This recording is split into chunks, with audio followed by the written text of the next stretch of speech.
number 2 with the applied maths questions.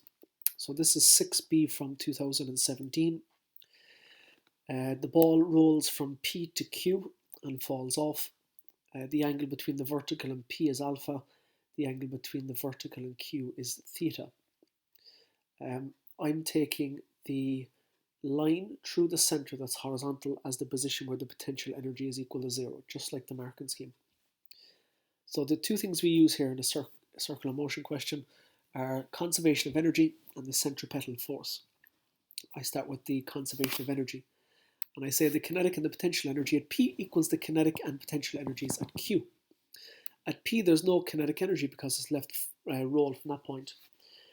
If you use mgh, the h value is r cos alpha at P. And then at Q it's got both kinetic and potential energy, so it's a half mv squared, and just like the potential energy at P, you'll have mg r cos by an angle, but in this case the angle is theta. Rearrange it to get mv squared is equal to that. The second thing we do then is look at the centripetal force. So we look at the centripetal force at the position Q. Now later on we're told that it falls off, but we need to assume that it's not falling off at the moment, so that there is a reaction. And my diagram there is this is not proportionate. The r should be less than the mg cos theta. So the net centripetal force is mg cos theta minus r. That's equal to mv squared over r. Rearrange it and sub in for mv squared in line 3 above. Simplify, you get r is equal to that thing that you're looking to show. Now in part 2 you're told that the ball leaves the sphere, so r will be equal to 0, and also you're told that cos alpha is equal to 3 over 4, sub that in, and theta will work out I think is 60 degrees. So you've got theta for the next part. Alright, so the next part then, if we look at the diagram, that's the point where the ball leaves the sphere, and that velocity at that point is mg sine theta, and that's the direction of a projectile motion at that point. There are many ways to do this. I'm just doing it one way. I'm assuming it's a projectile. I am resolving that vector into two components. U of x will be mg sine theta by sine theta. Sorry, that should be cos theta. And mgy should be minus mg sine theta by sine theta. Of course, the angle is 60 degrees. You can sub that in. So you have those. Now what you need to do is find out how far it is from the vertical.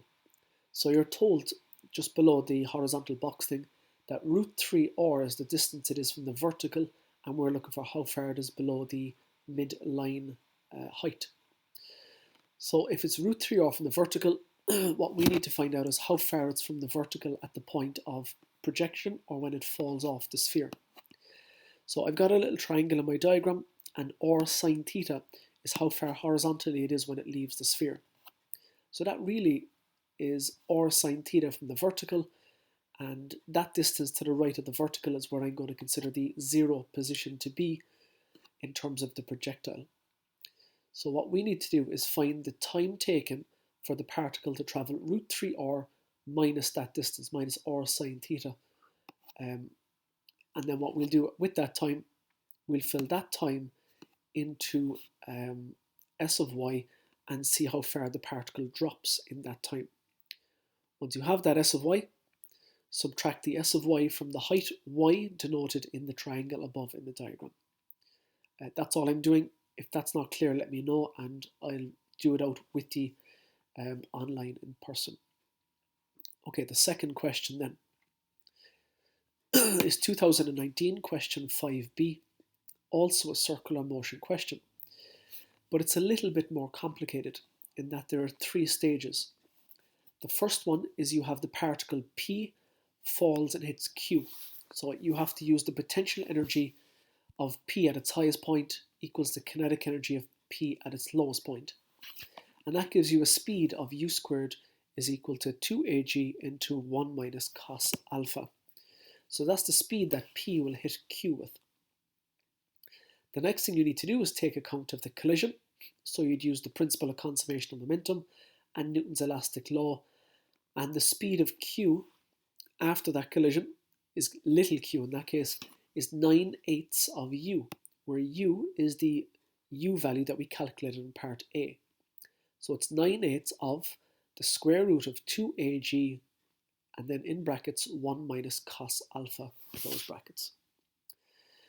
Okay, so that's the easy part.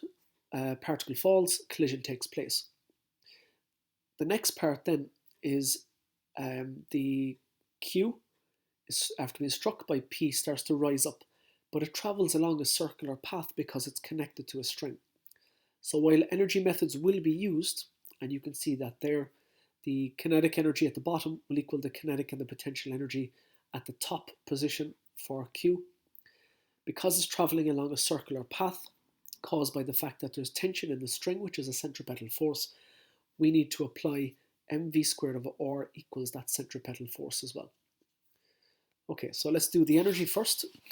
We have a half mq squared, where q is the initial velocity of big Q after the collision, equals a half mv squared, where v is the velocity of the particle when it reaches the topmost point, plus m by g by a into 1 plus cos alpha, where that's the height that Q rises as a result of the collision, and we'll see eventually that it will go slack.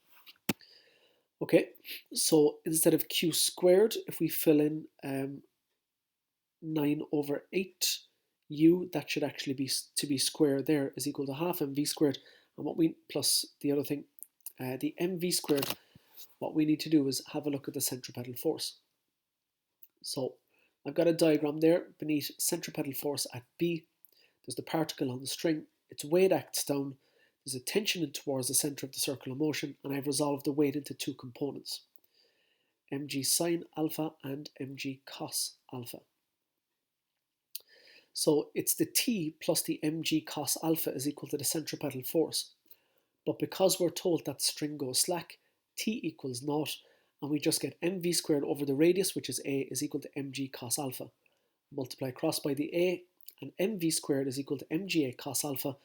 You can sub mga cos alpha into the kinetic energy section of the thing on the right hand side in line 3, I suppose, in the second section. You should then be able to solve for cos alpha. Hopefully that's enough. If you have any specific questions though, let me know.